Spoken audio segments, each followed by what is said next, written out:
Welcome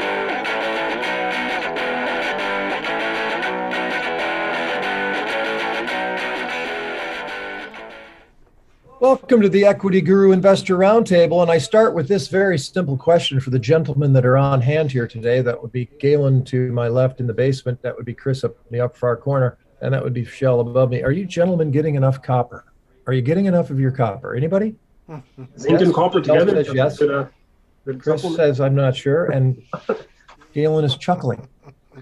We're going to talk about 3 copper companies because we're doing Never take me alive, copper. What? Hey, that's James Cagney. 3 Vancouver James. Do you think anybody watching knows who James Cagney is besides us 3 old geezers? No. Probably not. 3 Vancouver companies, Coast Copper, which I dig their symbol. It's COCO, COCO on the venture exchange. Infinitum Copper, which is fun to say. That's INFI on the venture. And then CMMC on the Toronto exchange is Copper Mountain. So we're using 3 different exchanges here. Yep. And we're going to exchange thoughts first with Vishal. For sure, Rob. So copper's been hot lately, big price action. We'll talk about that in a second, but I have companies here for everyone, 2 juniors and 1 major producer. So starting with Coast Copper, market cap of less than 5 million. And these guys are dealing with projects here in our beautiful British Columbia. And I think this is interesting because their flagship asset is actually on Vancouver Island, on the northern part of Vancouver Island. Not something I've seen or heard about for a long time in terms of mining, but their project, the Empire Mine property key asset, is located near 3 past producing mines and 2, I believe, underground past producing mines. So, again, closeology, and they're expecting a similar sort of find at the Empire Mine property there. So really fun story there. Infinitum, these guys are not BC based or Canadian based in terms of assets. They have 2 assets, 1 in Mexico and 1 in Arizona. 60% of all the copper that is mined in the United States comes from Arizona, and there's a lot of big boys there, big players, because that's where tons of copper is found. And they have the Hot Breccia project in Arizona, but in Mexico, they have actually found new discoveries on their project this year. So a lot of people are excited to see the further drilling that occurs this year in 2022. And then finally, the big boy, Copper Mountain, and they're so close to us, folks. They're like in Princeton, so about 300 kilometers east of the port of Vancouver. And these guys are producing copper, quite popular in the community, I would say, in the copper community in terms of a large producer. But they also have another project in Australia, the EVA Copper project, which is also hoping to come online. So they're going to be a producer with 2 producing mines, but right now they have 1 producing mine here in British Columbia. Coast Copper, Infinitum Copper, and Copper Mountain. And Galen, sector-wise, like the other resources, it's just something we need. Yeah, the big question here is, and it's being asked without a real depth of understanding of the sector, is why do I care about copper? It's a cheap product, whatever. Well, the thing is, it's completely utilitarian. It's in everything. As far as electronics are concerned, our modern society, copper is everywhere. During the pandemic, we had a slowdown of about 4.8% in production terms. It has climbed back up to about 2.1% past that point. So we're sitting in a nice area where it still looks like, we're doing okay as far as copper is concerned. But there are some geopolitical factors that are playing into this. Russia produced a little over 3% of the world's copper at last count, and is now deeply embroiled in a conflict in Ukraine, which means that these supply chains are most likely going to break down somewhat. Then we're also looking at the green energy revolution, where people have predicted that we're going to see a growth of approximately 5.3% up to 2025. Now, these mitigating factors that are contributing to all this will most likely result in a shift from sort of a stable environment that we have right now in terms of supply versus demand into a reverse situation where there will be a supply deficit. So we are going to look at an upward mobility in terms of pricing for copper, and also we'll see a bigger demand for these juniors to get these mines into action. Now, the big thing about this is that supply chain security, as China and the tensions in Russia begin to sort of rise and cause greater problems in terms of trading, we are desperately going to need these elements be on our soil and somewhere that we can access them and not have to worry about somebody getting pissed off and cutting off our supplies. So these are things with these companies, especially that are mining on domestic soil, mining friendly jurisdictions. We don't have to worry about somebody walking in with an AK-47 and saying we're taking this for the government.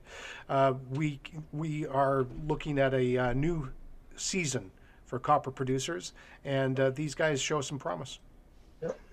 Just Chris quick Perry? summary Go ahead, on Michelle. what Galen just said here. Large copper demand, lower supply. As you can see, discoveries becoming low. So it's a great opportunity for some of these juniors here to come up with new projects. There's your transition. Chris, in terms of all the other resources that we've talked about, copper sounds like it might be a short-term and a long-term opportunity. Well, yeah, but the short term doesn't really do anything for these guys because they're not pulling it out of the ground, right? So for me, if I'm looking at copper in the short term, I want to be looking at the larger companies than these guys. Here's the thing with copper, it's always been out of whack. Supply is always not enough, and yet the copper companies still kind of linger around at these $4 million, $10 million market caps.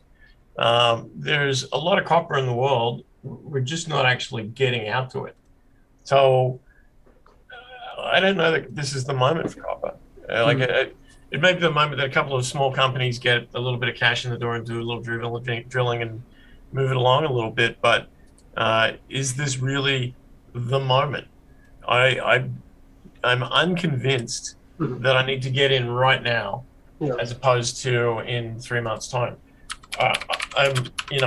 That's not a copper thing necessarily. That's a thing at the moment. Like uranium is the same. I know uranium is going to do well. I just don't know if it's going to do well now or it's going to do well in 6 months. I know gold is going to do well. I don't know if it's going to be now or when Bitcoin implodes. Like resources right now is this wait and see deal. And if you're investing today, I hope that you're investing with a long-term attitude because it could come off a little bit before it goes up, right? There could be a long period before things really start to weigh in. Copper will rise. Helium will rise, no pun intended. Uranium will rise. Gold will rise. Silver definitely. Like there's a lot of things out there, lithium, cobalt, that are like the resource is pressing up.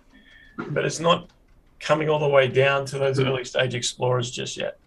So for me, these are interesting little deals, but they're just little deals right now. We are talking about Coast Copper, which is COCO on the venture exchange under Adam Travis is the CEO. These are all Vancouver companies. Infinitum Copper Corporation, Steve Robertson, INFI on the venture, and CMMC on the Toronto exchange is Copper Mountain. And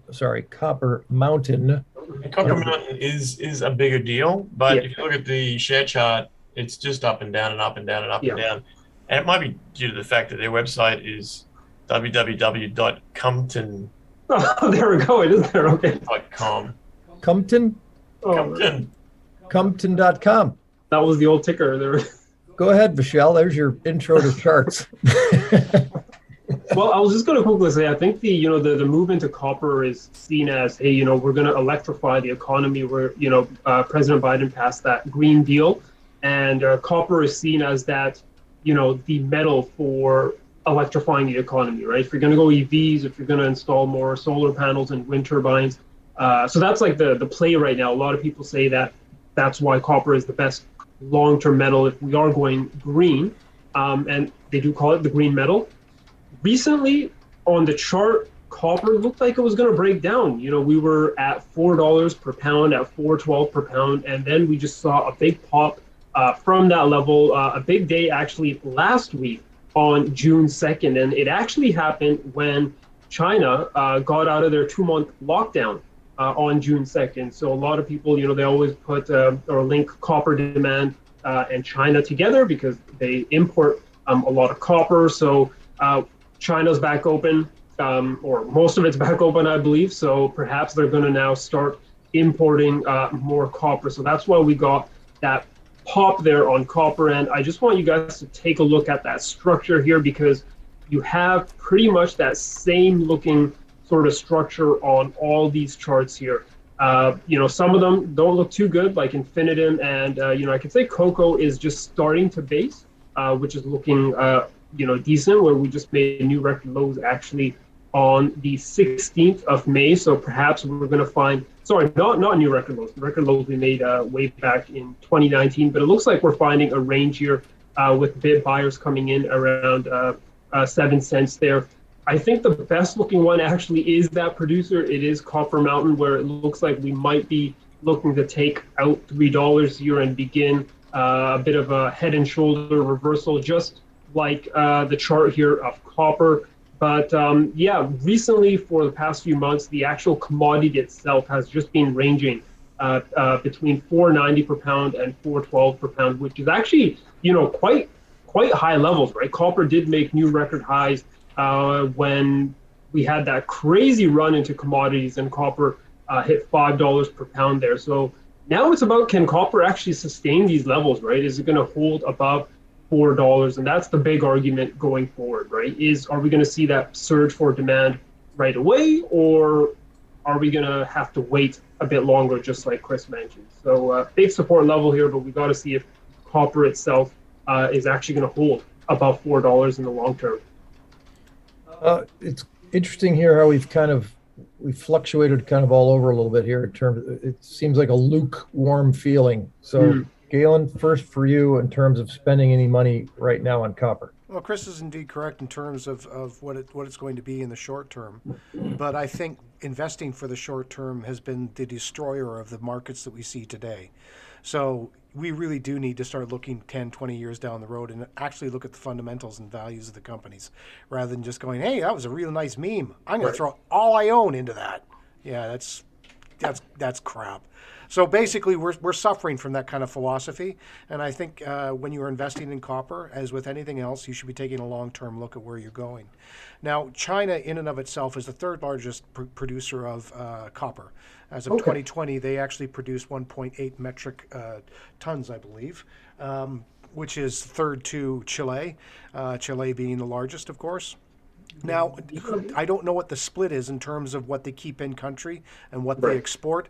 Will taking those metric tons off the charts actually affect global demand? I don't know, but it will be taking a major producer off the map if things go sour, as they most likely will, because we're seeing the shift in global power at this point in time. So with China and Russia out of the picture, I think we will see some greater demand in terms of trying to get the product that's not going to be available. And as the green economy does kick into gear, I think we'll see a greater demand for the mineral as well. However, it will be a long-term thing. These companies that we're talking about right now do provide the largest growth potential, but not as much in terms of security or revenue right now. So if you're concerned about getting shit right now, as Chris said, go big. If you're not, and you're looking for something that's going to play down the road, these companies are a sampling of the companies that can provide you that long-term growth potential that you would like, to see 20 years down the road. So anyway, that's me. I think at this point in time, I would probably drop 45 between the three. Yeah. Ooh. 1,500 each? Yep. 1,500 each. Yep. Chris?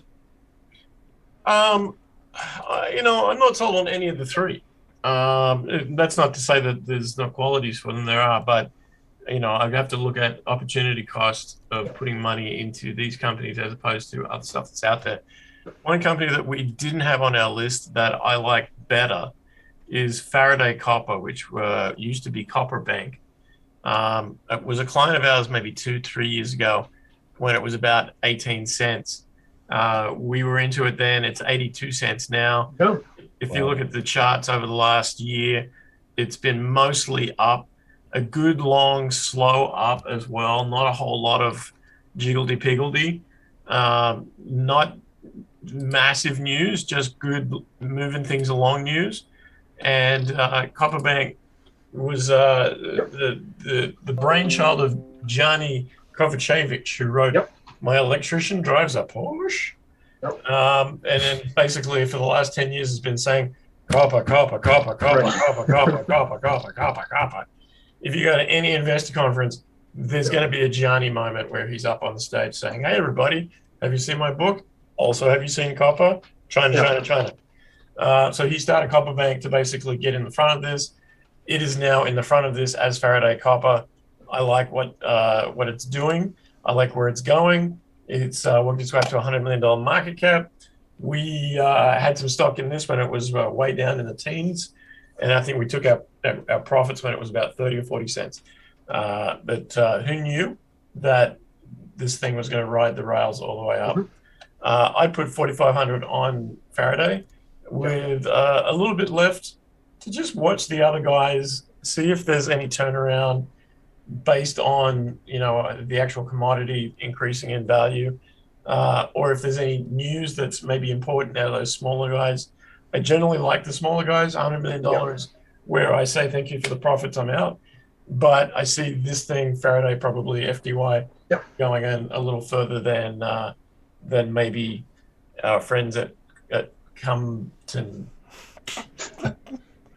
Just another FYI on the FDY, since you brought them up, it is FDY on the Canadian Exchange. They are also Vancouver-based. Paul Harbage is the CEO, and it's Faraday Copper. So there's Johnny stepped down. After several years, he decided his best use was not to be the CEO of Pubco. And he claims now he's got the team and set it up in motion. Not a client. We don't have any dog in the fight. But I like it when a plan comes together. So an extra factor for you for your last turn here, Michelle. Yeah, no, I was going to say that's a great call from Chris. I know about Copper Bank. I didn't know they changed their name to Faraday there, but yeah, I know Giovanni as well. I believe I have his book as well about the. Everyone has the book. Yeah, everyone has the book. I think he just he gives them for free. I don't know how many editions there are now, but that's a good call. I'm going to stick with the companies that we mentioned today, although I would be leaning towards putting some money in Copper Bank as well because of the team there.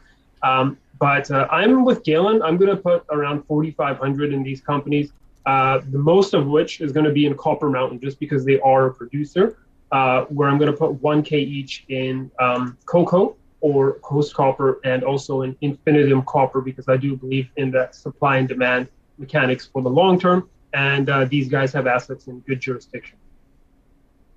All right, 4,500, and 4,500. But of course, one of those was the wild card, Faraday Copper FDY on the Canadian Exchange. Copper Mountain is CMMC on the Toronto Exchange. Infinitum Copper Corporation, INFI on the venture, and Coast Copper, also known as COCO, COCO on the venture exchange. We can't guarantee results from what we've told you.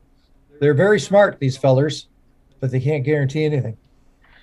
Neither does past performance guarantee future results. So please do your homework when you're checking out the copper companies, and we'll check you out on the next Equity.Guru Investor Roundtable.